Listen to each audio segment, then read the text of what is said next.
Fala galera, sejam bem-vindos ao canal, e para mais uma história de terror.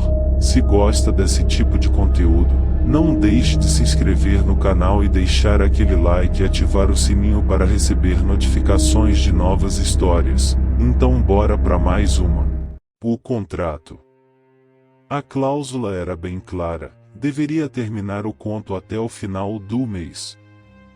Escritor experiente e renomado, apesar de ainda muito jovem, tentou argumentar, junto à editora, de que as coisas não eram bem assim.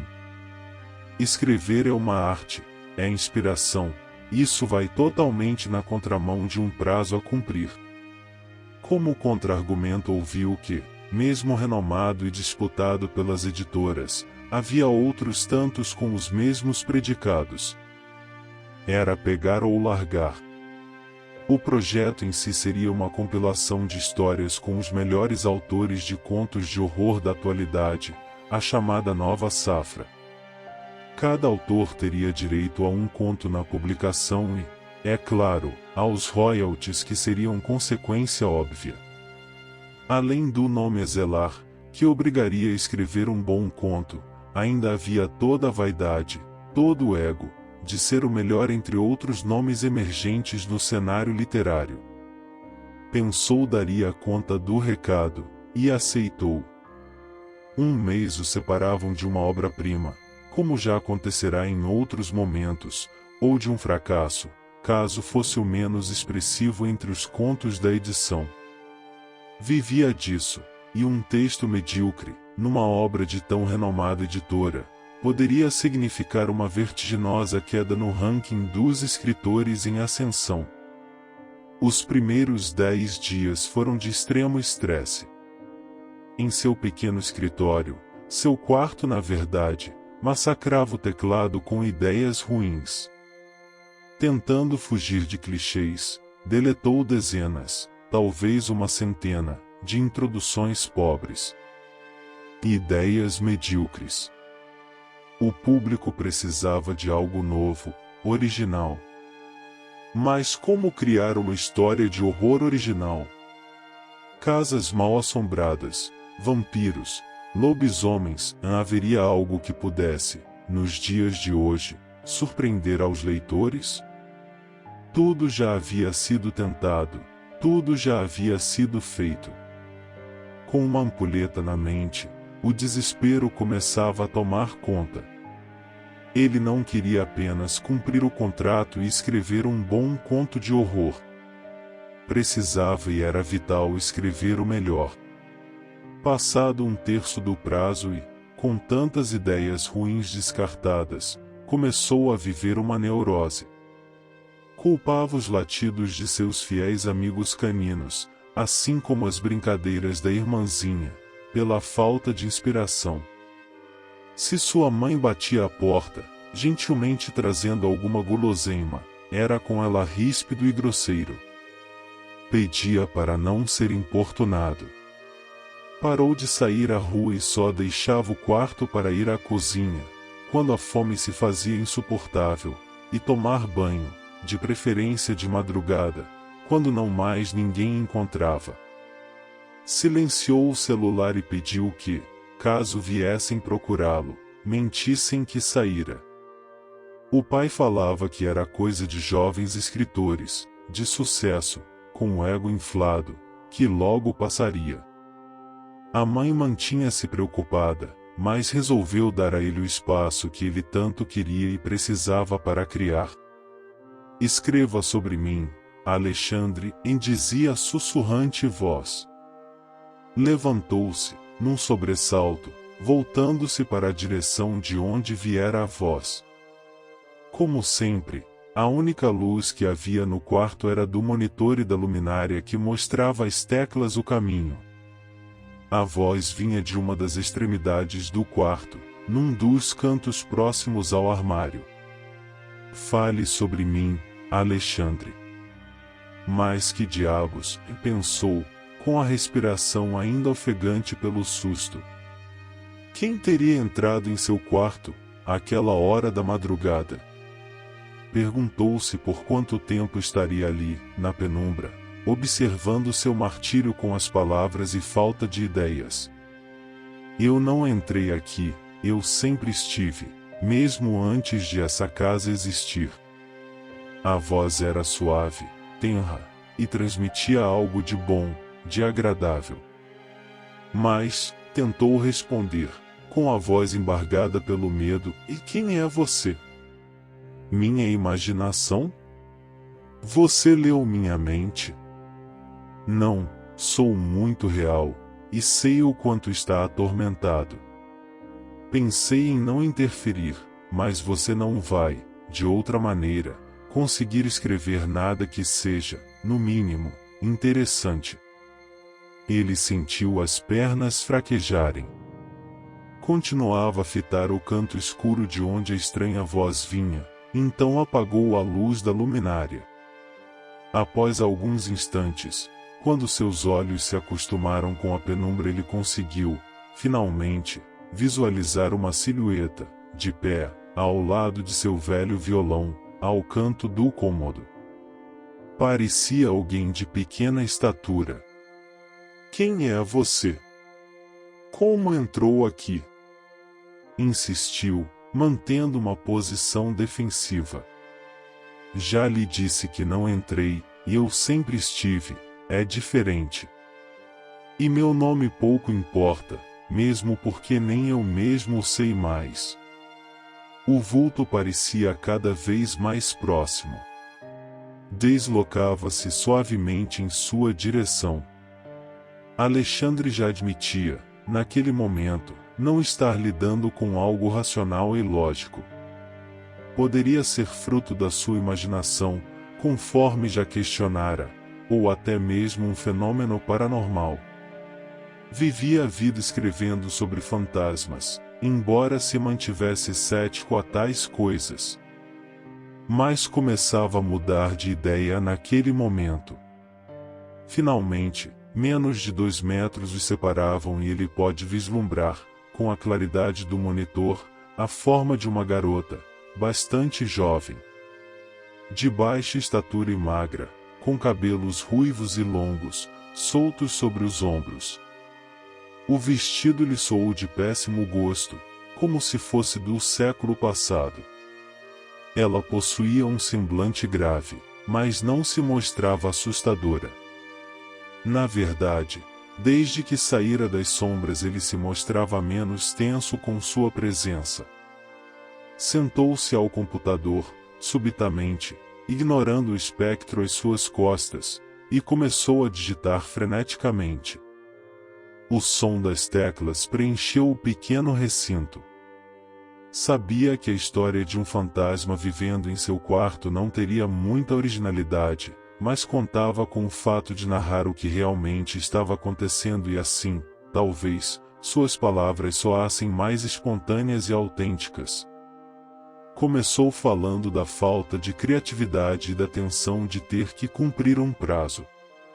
Falou também da reputação que já atingira, apesar de bastante jovem. Passaria, então, a narrar a aparição da jovem que dizia habitar seu quarto. Enquanto escrevia, sentia sua respiração e seu hálito próximo ao seu rosto. Aquilo lhe causava muita tensão, mas também lhe trazia algum prazer. Ainda não tinha noção exata sobre o que acontecia, e provavelmente nunca teria. Descreveu sua aparência, suas roupas, e o breve diálogo que tiveram.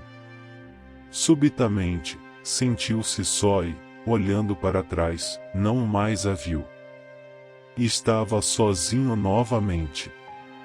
Permaneceu sentado durante algum tempo, tendo somente a luz do monitor e, com isso, os primeiros raios de sol invadiram o quarto através das persianas semiabertas.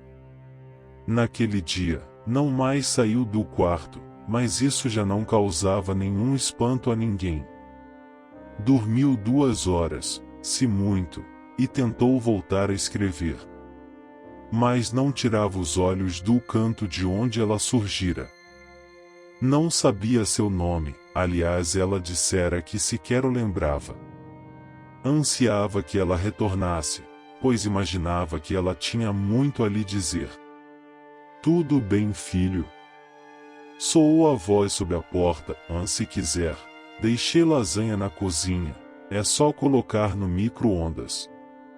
A mãe querida, se você soubesse, naquele momento, não ser a pessoa mais importante na vida daquele jovem escritor. Tudo o que ele queria era ver a estranha jovem novamente, e ouvir o que tinha a lhe dizer. Cerrou definitivamente as persianas, e esperou. Tentou simular o momento em que a teria encontrado pela primeira vez. Pensou que, mesmo de dia, com a luz do sol expulsa de seu quarto, ela apareceria, mas isso não aconteceu. Adormeceu sentado ao lado do computador. Acordou dolorido, com as costumeiras batidas na porta. Filho, tudo bem? Quando quiser comer, já deixei um prato pronto, é só colocar no micro-ondas. Obrigado, mãe, depois eu vou lá. Eram 21 horas. Dormira tanto assim? Imóvel, olhava fixamente para o canto no qual ela surgira pela primeira vez. Deixou somente a luz do monitor a iluminar, parcialmente, o aposento, como tinha sido em seu primeiro encontro. Aguardou, perdendo a noção do tempo. Sentiu braços e pernas dormentes, e sentiu fraqueza. Não se alimentar o dia todo, devia ser isso. Aliás, nem lembrava de quando teria se dado sua última refeição decente. Por fim, desabou ao lado da cama, sobre o macio carpete. Despertou, ou pensou que o fizera, tendo seu rosto gentilmente afagado. Ainda estava no chão e, logo à sua frente, o rosto daquela que sequer o nome sabia. Levante, você tem que escrever. Pôs-se de pé, ou pelo menos tenta, pois cai sentado para trás, batendo fortemente a cabeça na estante do computador.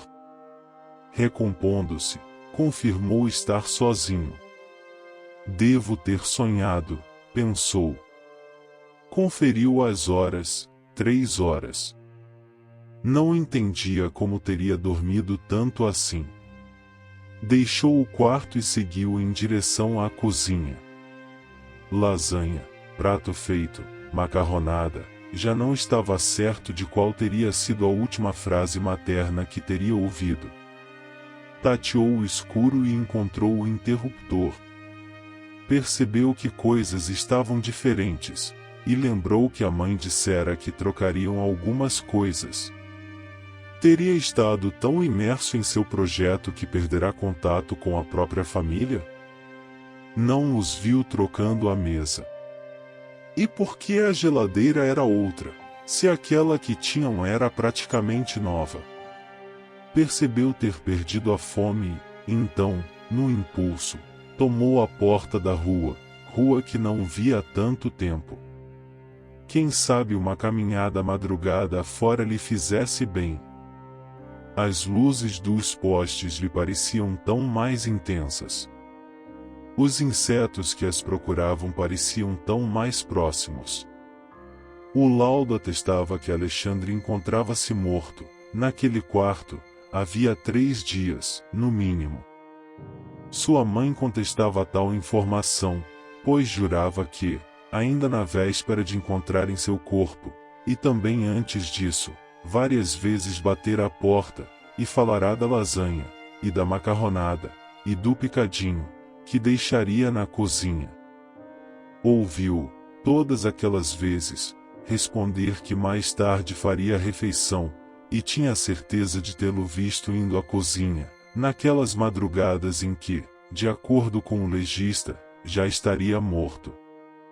Mas o laudo insistia na data da morte, e também atestava a causa, concussão cerebral, causada pelo impacto contra a estante, e posterior óbito, visto que Alexandre já se encontrava em condições físicas frágeis, por não alimentar-se adequadamente havia vários dias. Na tela do computador, O conto finalizado, intitulado Minha Linda Amiga.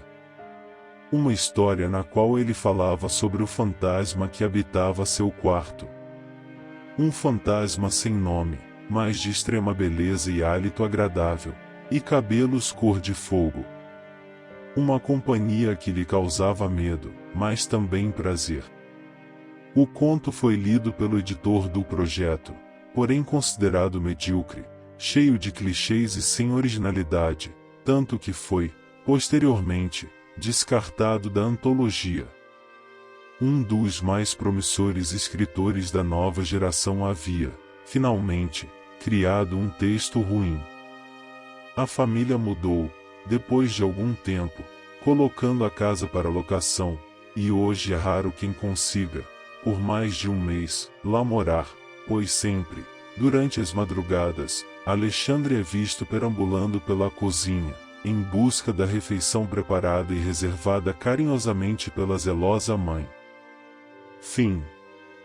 Se gostou, deixa o like e não esqueça de se inscrever no canal.